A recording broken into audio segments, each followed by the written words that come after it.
Hey guys, before the video gets started, I just want to thank you for 100 subscribers. I think we're at 101 or 102 now. This isn't really something I do for subscribers or the attention or anything. I just kind of like to do it to document the stuff that goes on with the toys and the trucks and sleds and everything and that I've been getting. It's been kind of a while since I put a video. I think the video that you're about to watch, I recorded about 2 months ago, I think. It's been quite a while. I'm in the process of moving. As you can see, this is a different area. It's a bigger setup. This is a 4-car garage, and it has heat. There's a pellet stove over there. I'm going to put natural gas in eventually. But yeah, it's kind of been super busy, so we'll get this video set up for you and hopefully make more this year. Got a little more motivation and a little more room now to make it happen. So yeah, thanks guys.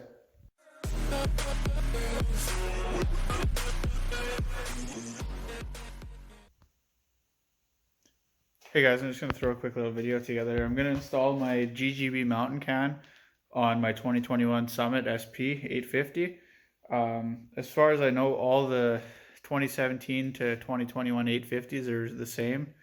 Other than there's another instruction piece that comes with the 2019s and the 2021s that they include, just a quick little update, and then they give you the 2017 directions as well. I'm just gonna I'll skip through it a bit and I'll cut out me doing all the work, but I'll add in every spot and every step, just a little explanation of it.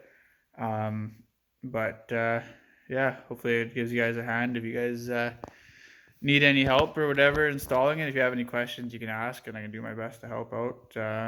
Anyway, enjoy. So the first step on installing the GGB can is you want to, on the 2021s, you want to open this instrument or this glove box up, and there's 2 screws. There's one here, right there, and there's also one on that side, right here. You want to take those out, and you want to lift the instrument cluster up. It's kind of difficult to do with one hand here, but you want to lift this up, and you want to unplug this plug from the back here and take it right off, because you pretty much have to dismantle all the plastics off the sled to get in there. So I'll do that and I'll show you guys the next step. Once you get those 6 screws taken off, you want to come over to your clutch side, and if you look inside there's a screw. It's hard to tell because there we go. There's a screw right there. You just want to loosen that off. That's just for your air intake. So you loosen that off also.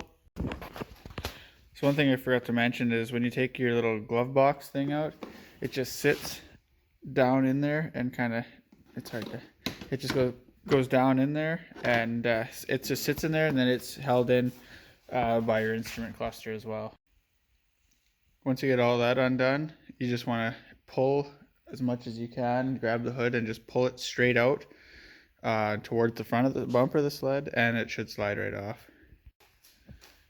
Next thing you want to do is remove these 2 spring clamps, one sitting on here.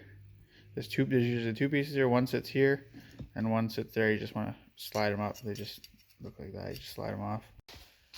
Next thing you want to do is you want to pull this screw out, and I believe it just sits on the frame. Yeah, it just sits on the rail here. So you just want to pull that off. You don't install that or that aluminum heat shield that was on the exhaust there. Next thing you want to do is you want to remove these 2 springs. And there's a sensor back there you also want to undo, and then that bolt right there, you want to take that out, and then you can just pull your muffler right out. So unfortunately at this point, I don't really know what happened. When I was setting the video up, all the files from here on out ended up being corrupted. Not really sure why. I lost all the sound clips of before and after. Well, actually I have one sound clip. I have the sound clip with the original stock exhaust on it. But I lost both the driving with the stock exhaust and the driving with the GGB can, as well as I lost the GGB startup. But I'll make another startup video here, and then I'm not going to be able to throw together the original sound clip or the driving sound clip for the GGB can, but I'll go through that. And I also lost the rest of the install, unfortunately. But as far as installing it goes, it's super easy. You just have to pretty much work backwards in the steps. Like I said, you take that heat shield off, you remove your those two springs at the top of your exhaust. Just so I can show you.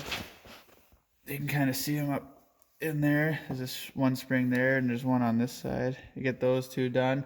You put that back in there, that bolt with the spring. You put that in once you slide it down in there.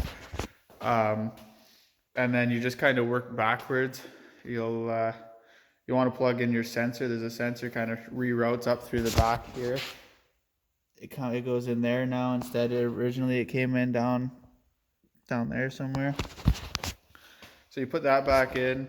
The instructions say not to put that plastic heat shield or whatever that is. It says not to put that back in, as well as don't put that little aluminum tin thing there with the spring clamps that I took off.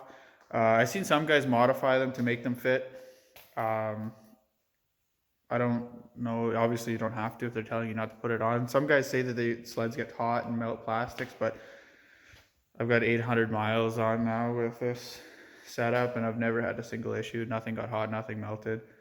And then when you're putting it all back together, it's the same thing. You got to put the big hood on, put those 6 Torx bit bolts back in, put your glove box and your instrument cluster back in, make sure none of the wires get caught underneath the hood when you put the big hood piece on.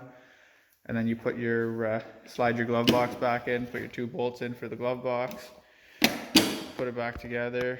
And then you do the windshield delete that I did there because it broke off because it was junk. So I don't have that anymore.